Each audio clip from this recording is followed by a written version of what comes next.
Beleza, então. Boa noite a todos. Como eu já comentei uns minutinhos atrás, meu nome é João Victor. Eu sou o fundador e mantenedor da página Barões da Restauração, assim como também a página Brumas do Passado. Eu sou monarquista já há alguns anos, de forma aberta há cerca de 7 anos, e estou aqui hoje para falar a respeito do plebiscito de 93 em Santa Catarina. É mais uma conversa, não é uma questão super ultra acadêmica, até porque eu tive certa dificuldade para conseguir informação, seja em jornais, seja em reportagens da época. Infelizmente eu não consegui tanta informação aqui em Itajaí e pela Hemeroteca Digital da Biblioteca Nacional, mas o que eu pude conseguir eu recolhi e depois as informações, seja edições ou algumas outras coisas que eu consegui buscar, eu vou compartilhar com vocês depois por e-mail, tá bom? Então, a questão inicial, né? Por que essa temática, assim como eu comentei ali na postagem no Instagram? Até o momento, Santa Catarina é o único estado que tenha os dados por município do plebiscito. Eu não consegui em nenhum outro lugar de nenhum outro estado. Então, eu cheguei a enviar e-mails para os TRS, eu ainda estou aguardando a resposta de alguns. O único no momento que me deu a informação necessária foi o TRE do Paraná. Então, em breve, eu vou montar um mapinha sobre a forma e o sistema de governo daquela época. E a ideia, então, dessa conversa, dessa palestra, era justamente por eu ter essa informação, eu montar esse mapinha, né? Eu estava conversando com a Margarete, a gente já se conhece há um tempo, e ela sugeriu essa ideia, né, de conversar e compartilhar essa questão do plebiscito em Santa Catarina. Então, eu vou compartilhar aqui a minha tela. Vou fazer aqui. Aliás, pessoal, se tiver alguma pergunta depois, podem ir anotando, pode colocar aí no chatzinho que depois eu vou respondendo. Vamos ver aqui na tela inteira.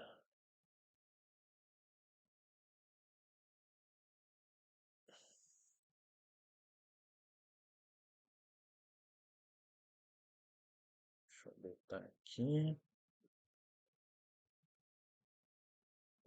Legal. Tá todo mundo conseguindo ver bem? Beleza, só vou fechar essa partezinha aqui então. Então, pessoal, o nosso grande plebiscito, né, que ocorreu em 21 de abril. Então, para quem não sabe, o plebiscito de 93 foi um resultado, né, dos atos das disposições transitórias aprovadas na época da promulgação da Constituição de 88. Então, foi resultado de apoio de várias lideranças parlamentaristas, monarquistas, presidencialistas, sendo no caso monarquista, né, o deputado Cunha Bueno o maior auxiliador nessa questão. Graças a ele, a gente impediu que a forma republicana fosse uma cláusula pétrea, de fato. Então, graças a isso, a gente também pôde, de certa forma, retirar da clandestinidade e falar a respeito da monarquia como uma forma de governo. Assim como também, como era a época, a vibe dessa ideia de liberdade, de direitos, de se expressar, também nessa época acabaram surgindo, né, outras ideias, assim como outros movimentos, mas o principal realmente foi a questão monarquista e parlamentarista na época. Então, nesse período de 5 anos até a realização do plebiscito, né, diversos líderes e movimentos se formaram à medida que se entendia e absorvia as liberdades adquiridas na Constituição. Falar de outras formas de governo e estabelecer entidades e associações de maneira livre, apoiando essas ideias, não era mais algo clandestino. Por conta disso, círculos monárquicos, movimentos separatistas e grupos de vários ideais começaram a surgir, né? Então, como eu falei ali antes, começou então essa formalização, né, de representação. Então, surgiram círculos, sendo o principal na época ali do plebiscito o do Rio de Janeiro, a falar e compartilhar o ideal monarquista, assim como também se eu não me engano, em 89 que surgiu o Sul é Meu País, assim como teve alguns remanescentes da ação integralista que começaram a surgir também. Então teve muitas situações ocorrendo naquela época, né? Muito por conta dessa ah, liberdade de expressão e liberdade política adquirida pela Constituição de 88. No entanto, obviamente, a questão da realização do plebiscito em si foi cheia de críticas e falhas, né? O formato da célula não era claro, como depois eu vou mostrar ali na imagem. Ah, Havia uma questão, né? Se a pessoa votasse na monarquia e votasse em presidencialismo, o voto era anulado. Tanto que eu cheguei a ver, eu não consegui encontrar, mas eu li fisicamente, né, uma edição do Zero Hora lá do Rio Grande do Sul, em que uma pessoa declarava que ia votar na monarquia e no presidencialismo. Então, fazer isso já anulava o voto, né? Então, mesmo o TSE ainda em rede nacional tentar explicar como funcionava a votação, como funcionava a cédula, na verdade criou mais dúvidas do que explicou. Também teve uma limitação na atuação em rádio e TV, especialmente dos grupos monarquistas e parlamentaristas. Então, teve a questão da proibição de não ter o, nenhum membro da família real na televisão diretamente, né? Então, muito foi questão de outros líderes de círculos ou mesmo personalidades conhecidas da TV, né? Se eu não me engano, foi a Cissa Guimarães que representou em algumas propagandas monarquistas na época. Então, essas limitações também impediram que houvesse mais simpatia por essas ideias.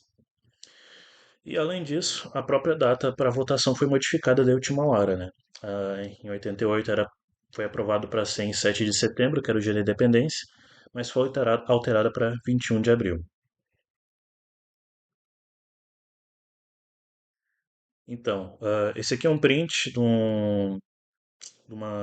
da revista Abril, não lembro agora qual a revista, mas é do grupo Abril, que daí comentava, né, essa situação que eu comentei. Se você votasse na monarquia e no presidencialismo, o voto era anulado, né? Se você quer um rei com primeiro-ministro, assinar a monarquia da coluna da esquerda e parlamentarismo na coluna da direita. Se marcar monarquia e presidencialismo, você perde o voto. Então, muito do que aconteceu de pessoas que queriam a monarquia acabaram invalidando o seu próprio voto por essa falta de compreensão, né, do que era o parlamentarismo e o presidencialismo. E realmente essa clarificação, embora tivessem 5 anos para trabalhar, realmente era uma coisa que deveria ser trabalhada até com mais tempo para as pessoas entenderem, né? Tanto que até hoje a gente ainda não entende, né? E gente, eu digo como povo, a gente não entende por que que a gente é uma república, o que que é ser uma república, por que se a gente declara como uma república federalista, sendo que a gente nem age realmente como uma federação em muitos aspectos. Então, essa questão da compreensão de como o Brasil está organizado politicamente é uma coisa que sempre foi problemática para a compreensão da população. Então, ah, depois desse panorama geral e rápido, né, a gente vai para a questão de Santa Catarina em 93. Então, em 93, chegando no plebiscito, né, então políticos, grupos, pensadores e colunistas começaram de forma mais frequente a falar a respeito da escolha da forma e sistema de governo.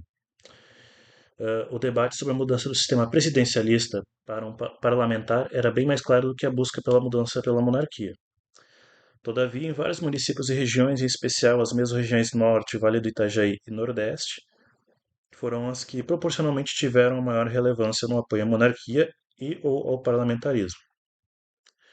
Então, o que eu pude notar, né, eu não sou daquela época, obviamente, né, tenho 28 anos, nasci em 98, né, muito além, mas pelo que eu pude perceber, pelas matérias, por revista, jornal que eu pude encontrar, a campanha ela estava mais forte nas cidades mais próximas do litoral, ou as que tiveram uma característica histórica, né? No caso, por exemplo, de Joinville, que surgiu como consequência de um presente, né, entre uma princesa brasileira e um outro francês, se eu não me engano.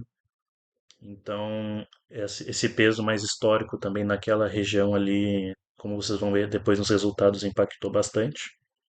Além do próprio trabalho que ficou mais focado na questão do litoral mesmo. No entanto, Santa Catarina também estava tendo outras discussões importantes a nível regional. O oeste catarinense, que naquela época se sentia muito desassistido pela capital Florianópolis, estava tentando conseguir o apoio para a ideia da criação de um novo estado, o estado de Iguaçu. Para quem não sabe, houve uma época em que parte do oeste catarinense e do Paraná já foi um território, né, o território federal do Iguaçu, se eu não me engano, em 1940. E por conta dessa situação do Oeste se sentir muito desassistido por Florianópolis, se começou a levantar a hipótese de criar um novo estado nessa região novamente, aos moldes de como era quando estava em território.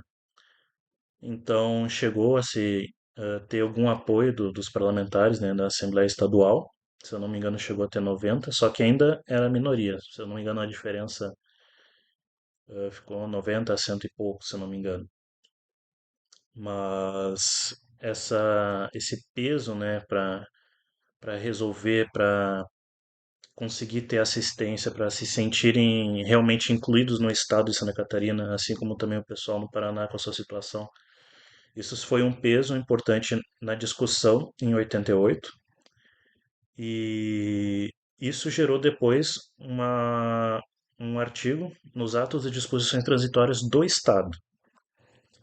Então, quando foi aprovada a Constituição Estadual, né, Constituição Catarinense, no artigo 3º do ato das disposições transitórias da Constituição Catarinense, estava prevista então a realização de um plebiscito para a escolha da transferência da capital estadual de Florianópolis para Curitibanos.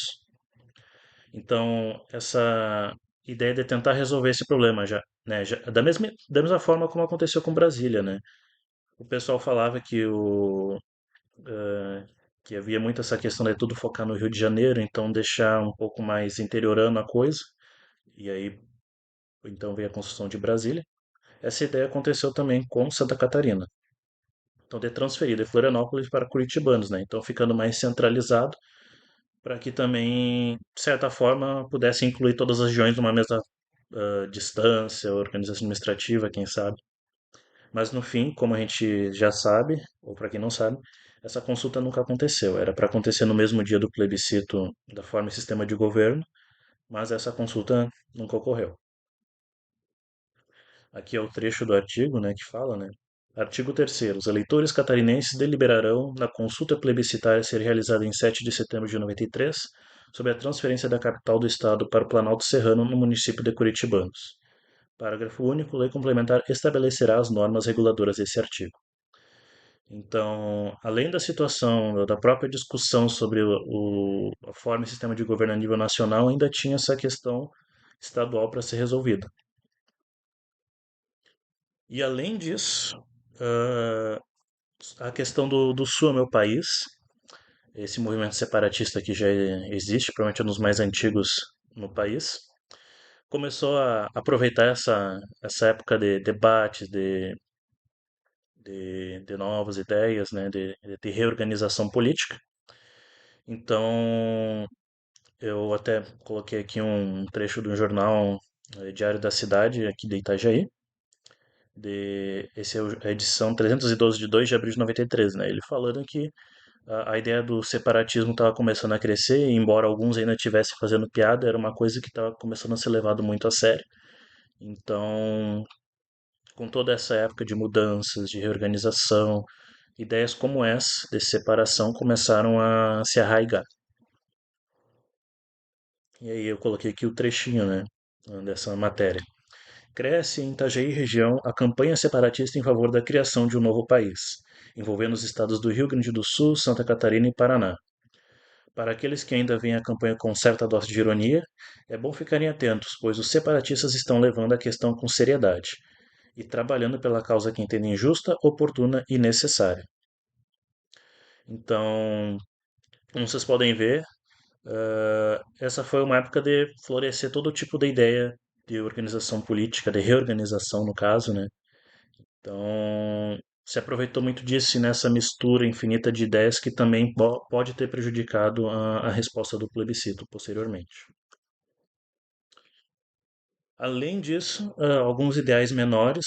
que talvez não tivessem espaço no debate geral ainda apareciam em alguns jornais, colunas ou comentários, como no caso da Ação Integralista Brasileira, que aqui no caso eu apresentei um trecho, né, do jornal Correio do Povo de Jaraguá do Sul, de um autor ali que a princípio não se identifica, apenas se declara como Fritz von Jaraguá.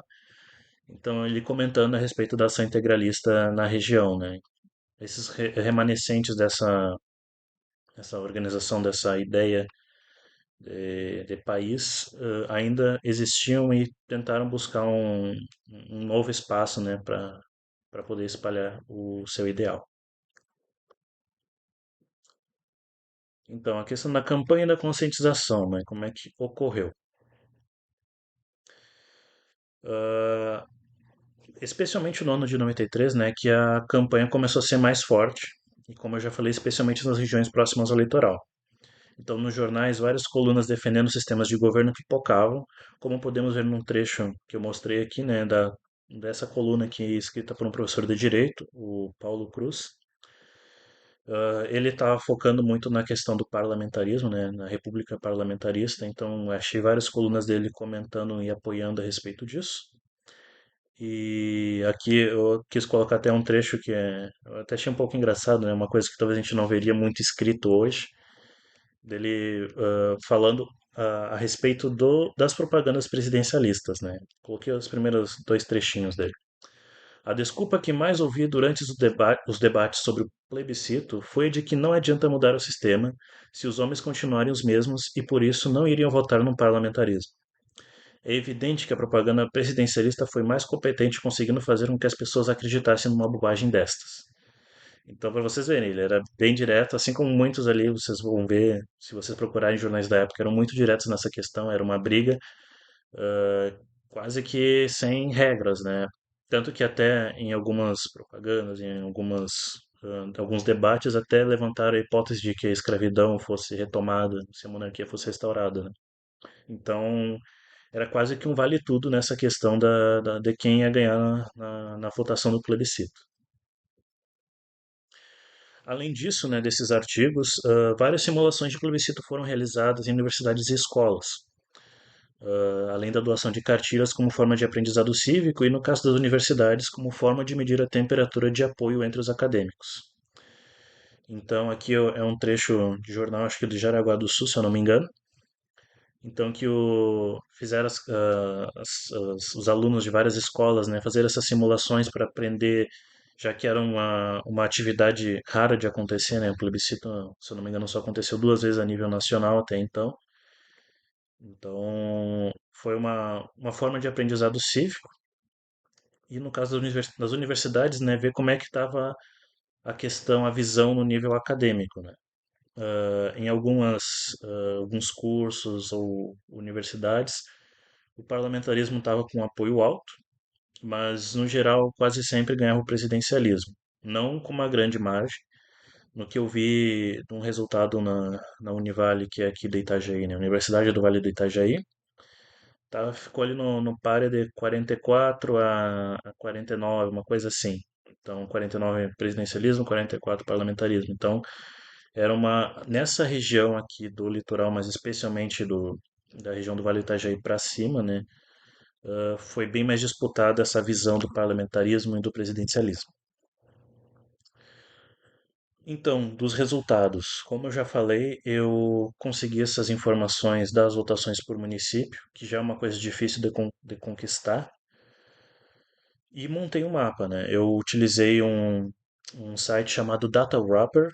É um site que muitos canais de comunicação utilizam para apresentar notícias em forma de dados, seja por mapa, seja por tabelas. E esse site que eu já conhecia há um tempo, eu quis pegar essas informações das votações e colocar de uma maneira mais visual. Então eu vou abrir aqui para vocês verem. Infelizmente, eu não consegui finalizar o de sistema de governo, tá? Mas eu vou comentar a respeito disso, que eu ainda tenho todos os dados. Mas eu prometo que vou entregar para vocês quando eu enviar os certificados e os arquivos, tá? Eu peço desculpas por isso, que realmente estava corrida a coisa. Mas o da forma de governo,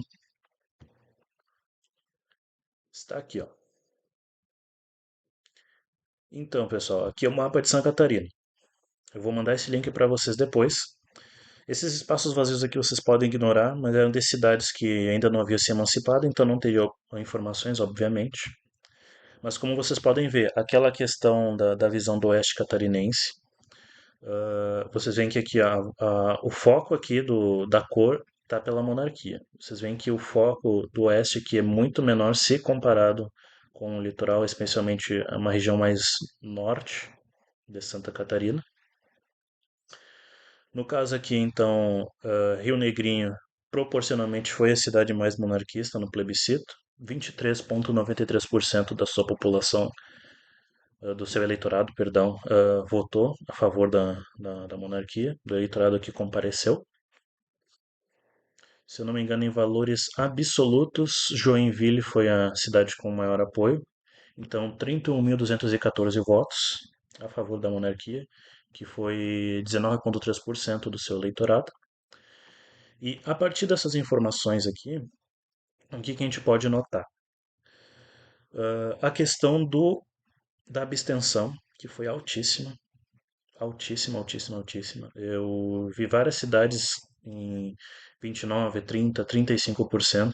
E se vocês pegarem os valores de abstenção mais votos em branco e nulos, vocês veem que tem cidades que mais de 50% dos votos ou da presença não foi voltada diretamente para a escolha de um lado, né, a escolha de uma opção ali. Foi apenas uma abstenção ou um erro de fato. Então, por exemplo, aqui em Passos Maia, essa cidade aqui, ó, 52,5% do eleitorado não decidiu diretamente. Se você for somar os votos brancos, votos nulos e abstenção, mais de 50% do eleitorado previsto não decidiu a forma de governo. E desculpa, a gente vê isso em muitas cidades. A gente vê isso em muitas cidades aqui, ó, Calmon, 52,26% do eleitorado. Vamos ver aqui, ó, Presidente Nereu, que é pertinho aqui mais da Grande Florianópolis. 51,77% do eleitorado. Então, essas disparidades a gente consegue perceber sobre a falta de importância que se tinha do plebiscito, né? As pessoas não conseguiram compreender e o próprio governo não foi capaz de mostrar a importância que era uma consulta pública dessas. Outra questão aqui que a gente pode ver, né? Então, deixa eu pegar aqui. Questão do parlamentarismo.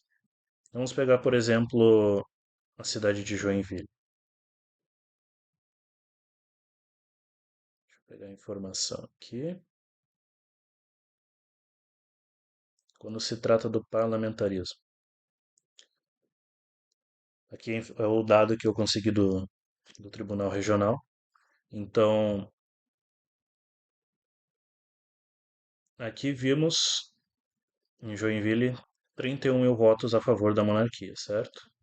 Se pegarmos então a votação no parlamentarismo, já são 60 mil. Então a gente consegue perceber que se provavelmente tivesse mais trabalhado, a gente tivesse mais tempo ou liberdade para falar a respeito da monarquia, talvez ainda tivesse uma sincronização desses ideais, tanto da monarquia quanto do parlamentarismo. Outra cidade aqui que eu vi bem considerável proporcionalmente, deixa eu achar aqui. Aliás, esse é a forma que vem atrás aqui, né? Toda a configuração do mapa. Aqui, ó. Blumenau. Blumenau achei bem interessante.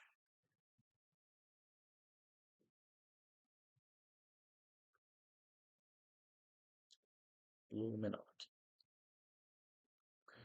Blumenau, então, 41 mil apoiando o parlamentarismo, equivalente a 41% do seu eleitorado. Provavelmente é das maiores porcentagens assim proporcionais que eu consegui encontrar, né? Se a gente for verificar no mapa, deixa eu catar aqui Blumenau, Blumenau, Blumenau, Blumenau, meu Deus, estou perdido aqui. Blumenau de Blumenau.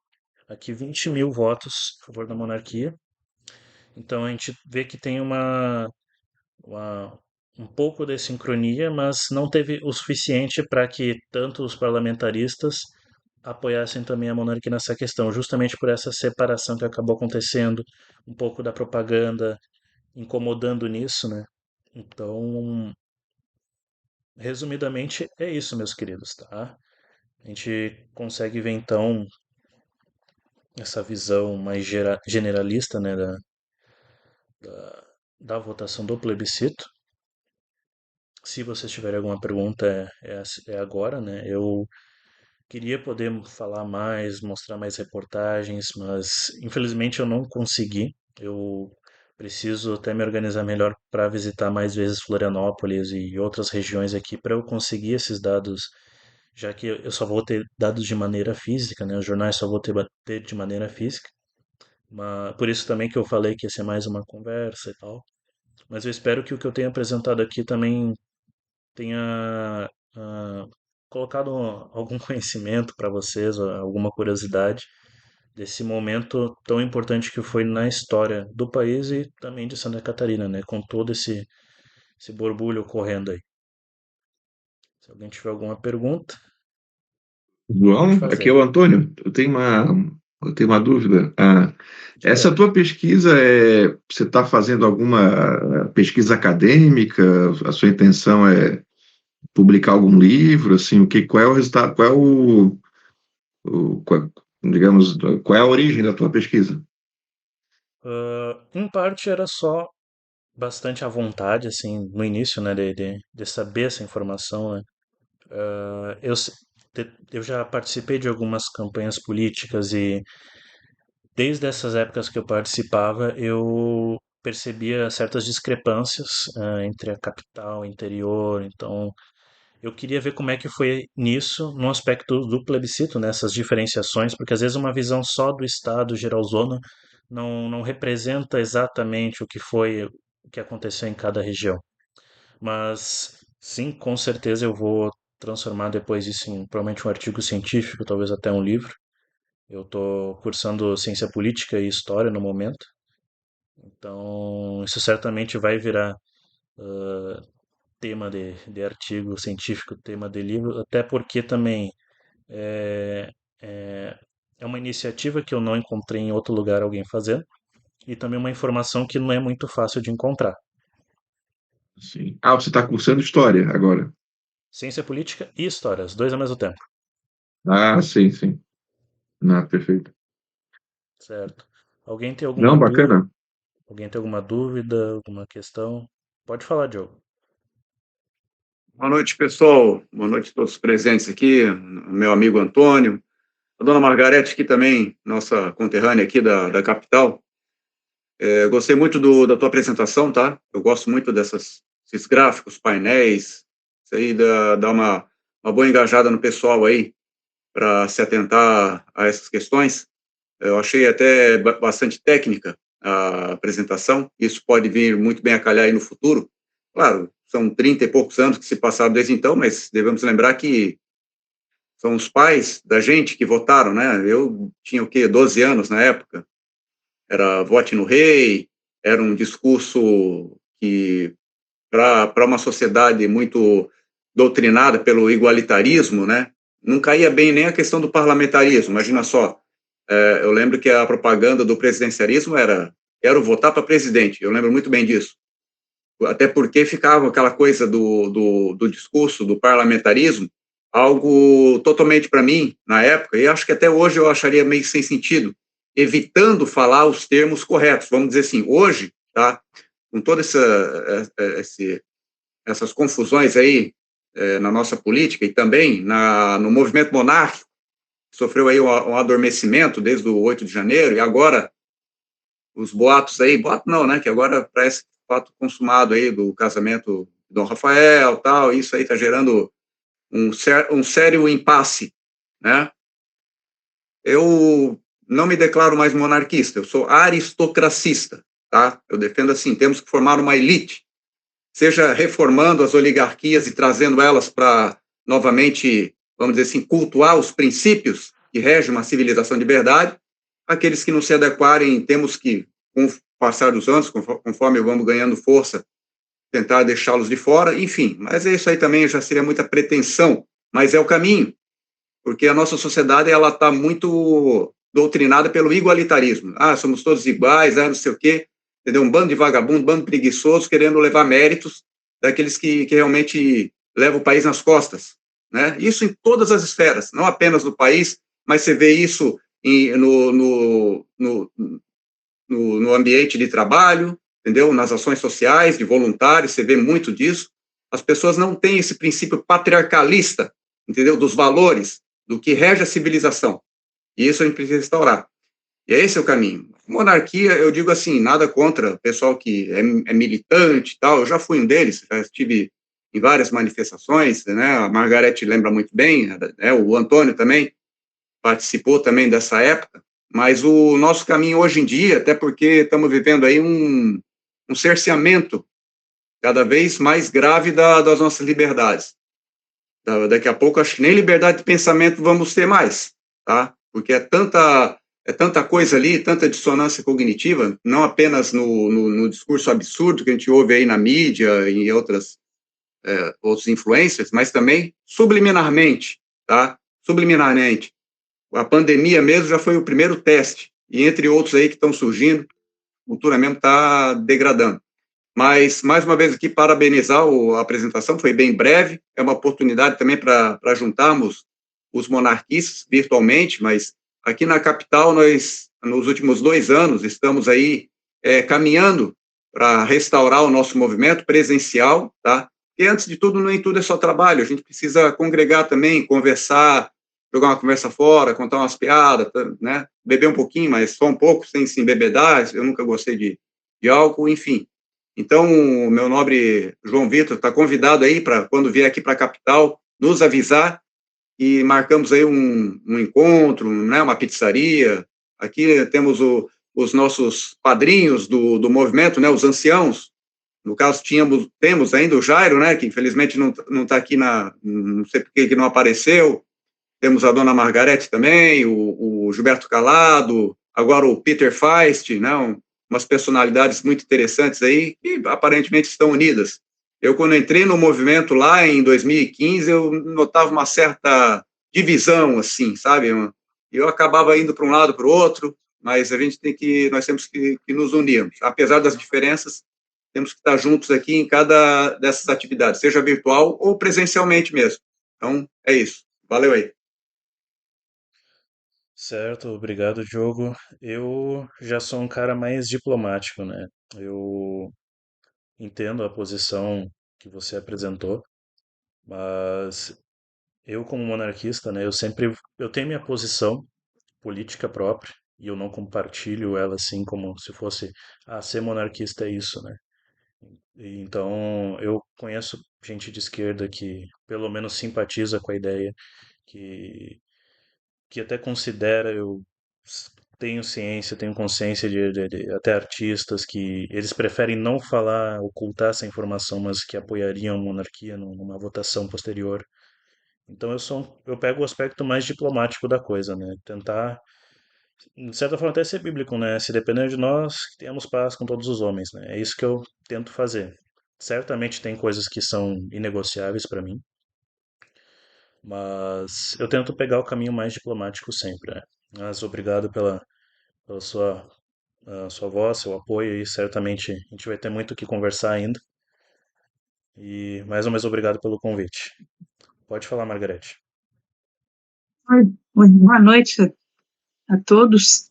Então, João Vitor, a primeira coisa que eu quero fazer é agradecer a você pela sua apresentação. Essa sua pesquisa aí foi excelente e com certeza vai nos dar material para muita pesquisa e muita reflexão, porque há uma discrepância muito grande entre cidades muito próximas, pelo que dá para ver pelo mapa, né? Cidades que tiveram uma votação muito expressiva em favor da monarquia e outras ao lado com uma votação pífia. Nós temos que nos debruçar sobre esses dados e tentar descobrir, apesar do tempo decorrido, descobrir quais fatores contribuíram para esses resultados. né? Para ter uma base para planejar uma ação. Ver o que deu certo naqueles municípios que tiveram uma boa votação e o que faltou fazer naqueles outros municípios que tiveram uma votação menor, né? É uma das coisas, né? E outra é ter uma ideia de regiões, como você bem frisou, o litoral foi mais monarquista que o oeste. Então, esses dados que você apresentou de que o Estado estava atravessando uma fase de debates sobre a capital, eu nem me lembrava. Eu votei nesse plebiscito e realmente, agora você falando, eu fui me lembrando, realmente era um debate que estava acontecendo junto com o plebiscito, né? Era a mudança da capital catarinense, e estava todo mundo envolvido nisso. A gente só falava nisso, e ninguém falava no plebiscito de forma de governo. E outro fator também é que a propaganda monarquista foi muito fraca. E um pouco, eu achava na época, um pouco ridícula, sabe? Aquele negócio de vote no rei, achei bem ridículo naquela época, tanto que eu votei na República, eu não escondo isso, né? Eu votei na República presidencialista. E hoje, é claro, né, eu tenho que admitir que foi um erro. Mas acontece que eu não tinha elementos para votar na monarquia. Não tinha mesmo. Né? E eu acho que a maioria dos brasileiros estava nessa mesma situação. Como nós iríamos votar em alguma coisa da qual se sabia tão pouco e tão de última hora? Era impossível. Né? Então, é por isso que eu sempre defendo que o trabalho monarquista é um trabalho de longo prazo, de esclarecimento, de educação para a monarquia. Bom, era só isso que eu queria falar. Agradeço muito, João Vitor, pela qualidade do seu trabalho, parabéns, tá bom? Obrigada.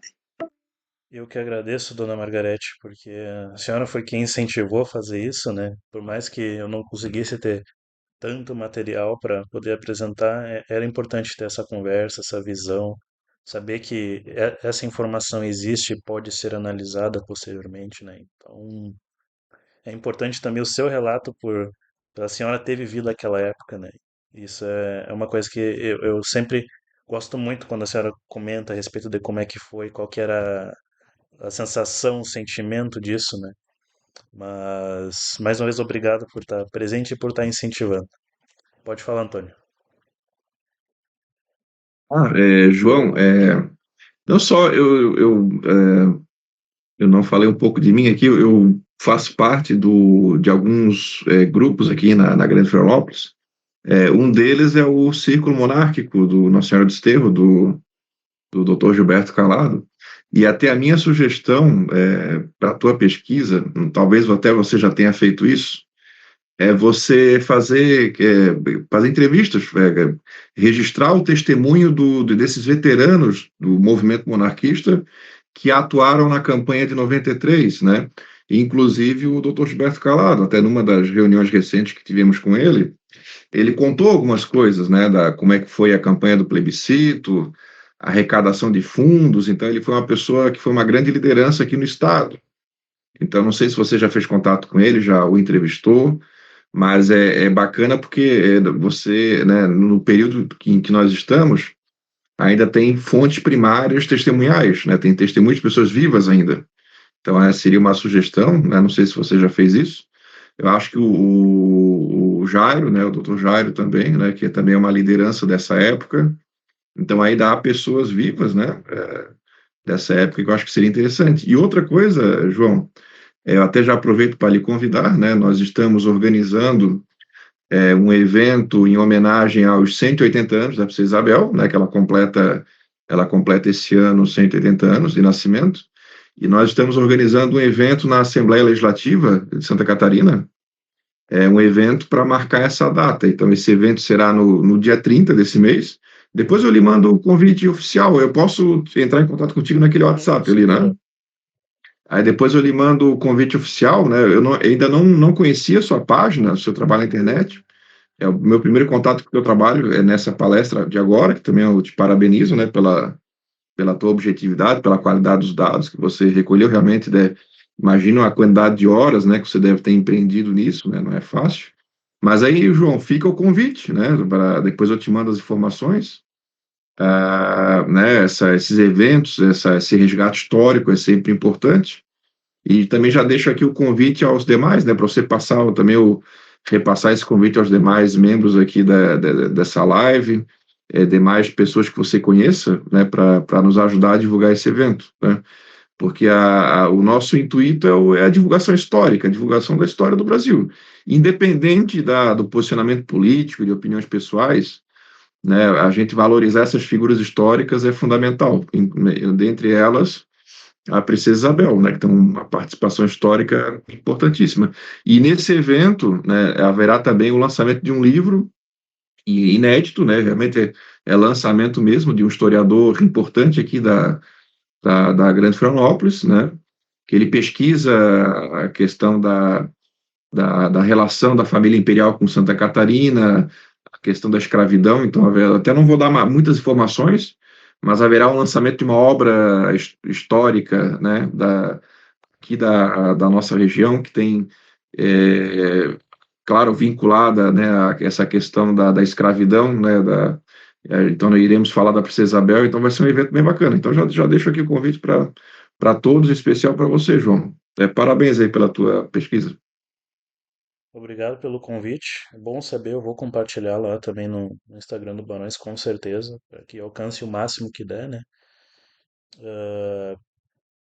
Essa ideia de entrevistar é uma coisa que eu já considerei fazer e com o tempo eu acredito que eu vou, se não esse ano, mais tardar, ano que vem, já começar a esquematizar, mas esse ano eu acredito que ao menos as entrevistas já posso ir mesmo que compilando apenas, né? Eu acho importante, tanto do aspecto monárquico, que certamente para a maior parte aqui do grupo nos interessa mais, mas também do outro pessoal, né? Dos parlamentaristas, até dos presidencialistas mesmo, para também perceber, né? Como é que era essa situação, esse momento. Eu sempre acho importante a gente ter uma visão mais geral da coisa, né? Não ficar só no mesmo lado da moeda. Isso é uma coisa que eu fui aprendendo com o tempo. É importante também até para a gente saber também ter propriedade do que falar e até do que criticar também. Mas com certeza, se o senhor também puder passar o contato desse senhor, eu me esqueci como é que é o nome que o senhor falou? Do senhor O que participou. o Jairo e o Gilberto Calado. Isso, Gilberto Calado. Né, Diogo, o Jairo estava também nessa época, né? Em 93. Ele vem dessa época, né?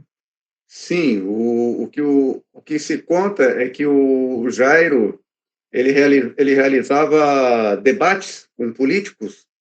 Um deles foi o senador Dirceu Carneiro, né, que acho que era do PSDB, e com, acho que era senador também, o Luiz Henrique da Silveira, que veio a ser governador posteriormente. E, pelo que ele conta, eram bem trágicos, porque nenhum dos dois conheciam a história do próprio país, né? Então, e o Gilberto Calado já era a pessoa que organizava, né? Esses eventos de divulgação, tal. Aí, né, se algum dia você vier aqui para a capital, a gente procura, a gente se organiza para organizar um encontro, né? Com certeza teremos aí muitas histórias. A gente Com precisa certeza. juntar o Jairo e o Gilberto Calado, e junto Com com o certeza. Peter. Aí vão ficar Vou, falando aí. Peter não, né? vou, Só o Jairo e o Gilberto Calado. Vão contar as histórias aí. com O certeza. pessoal ouvindo. Eu acredito que seja isso. Alguém mais tem algo para falar? Senão, acredito que a gente pode encerrar. Até foi dentro do que eu imaginava, né? Foi uma apresentação um pouquinho curtinha, mas eu espero que vocês tenham gostado.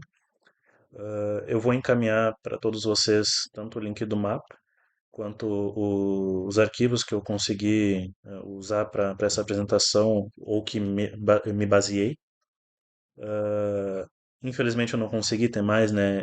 Uma coisa, um dos jornais que eu queria ter acesso era o Diário Catarinense, mas eu não encontrei lugar nenhum aqui, nem digitalizado. Então, um dos motivos que eu vou ir na capital é também achar edições do Diário Biblioteca. Catarinense. Na biblioteca tem. Eles estão com um Então, ambiente muito bom lá para consulta de periódicos. Eu dei uma passada lá e vale a pena. Tu vier aqui, nos comunica que a gente. é o que o máximo do que eu encontrei, porque eu queria saber quem eram as pessoas que estavam fazendo os debates, as reuniões e tal. E nos jornais daqui que eu consegui encontrar era mais citação. Ah, aconteceu um debate lá em Joinville, aconteceu um debate em Brusque, mas nada mais claro, mais direto que foram debates que quem deu a maior cobertura foi o Diário Catarinense na época. E Então, tem também eu tenho contato, nunca mais falei com ele, tem um jornalista famoso aqui da região, é o Aloysio Amorim. Ele estava na mídia nessa época, né? Eu acho que nessa época, eu acho que ele era do aquele antigo jornal O Estado de Santa Catarina, né? Que tem é uma outra, que ele fechou muito antes do Diário Catarinense, né? Acho que o Moacir Pereira também, viu? Moacir Pereira. É, também é. Mas do Moacir eu não tenho contato. Do Aloysio Amorim, ele tá.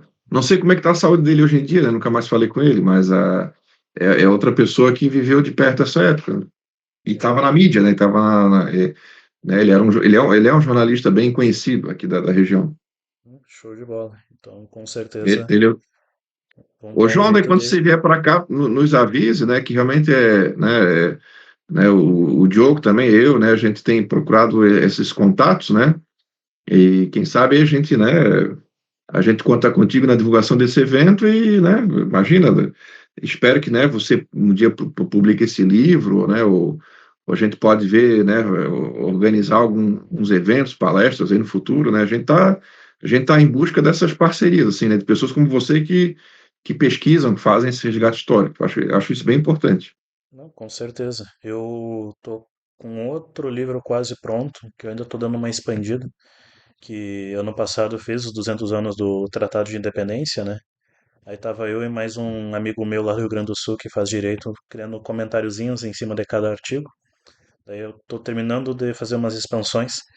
A gente já deve ser, sei lá, a 11ª revisão, mas uma hora a gente tem que parar, senão nunca vai ser publicado. Sim, Mas é um que eu vou tentar publicar ainda esse ano e com certeza o fruto do que der, desses mapas, né, não só de Santa Catarina, mas se eu conseguir de outras regiões, de outros estados, também com certeza vai gerar algum livro, vai gerar algum artigo, com certeza. Certo? ótimo isso também. Então, agradeço a presença de todos hoje.